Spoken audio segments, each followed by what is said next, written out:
আসসালামু আলাইকুম, নমস্কাৰ। আমাৰ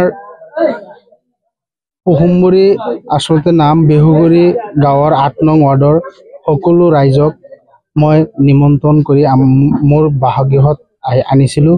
আনাৰ পিছত তেওঁলোকে মোৰ ঘৰত চবেই এটা সংকল্প লৈছে যে AIUDF প্ৰাৰ্থিত্ব মই পোৱাৰ কাৰণে তেওঁলোকে মোক আদৰণি জনাইছে আৰু তেওঁলোকে অহা ৭ তাৰিখত যেটো নিৰ্বাচন অনুষ্ঠিত হ'ব তাত তলাচাবিৰ ছবিত ভোট দিব বুলি সবেই আমাৰ ঘৰত আহি সংকল্প লৈছে। মোৰ কাম কাজত ৰাইজে মানে সন্তুষ্ট হৈ মোক উৎসাহ দিছে আৰু তেওঁলোকে পিছত মানে এই নিৰ্বাচনত মোক জয়যুক্ত কৰিব বুলি। কথা হ'ল যেহেতু মজিবুৰ বিগত 5 বছৰ তেওঁ আবাৰ এই শিলপুগুৰি জিপিৰ এজন AP মেম্বাৰ আছিল।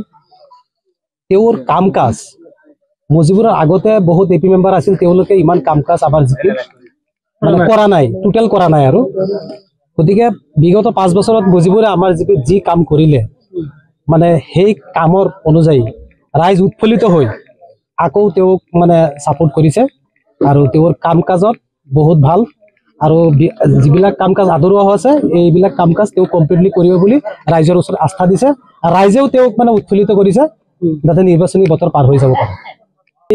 শিলপুগুৰি ৰাইজক এটা আহ্বান জনাও যাতে মজিবুৰৰ কাম কাজ চাই জিপিত লাগিলে তদন্ত কৰি চাওক তেওঁ কি কাম কাজ কৰিছে, কাম কাজ তেওঁ ভাল কৰিছে মই ৰাইজৰ পক্ষ হৈ কৈ আছো। গতিকে গোটেই ৰাইজে যাতে মাৰবান্ধি AIUDF ছবিত AP মেম্বাৰৰ ভোটটো যাতে দিয়ে তাৰ বাবে মই ৰাইজক আকৌ অনুৰোধ কৰিছো।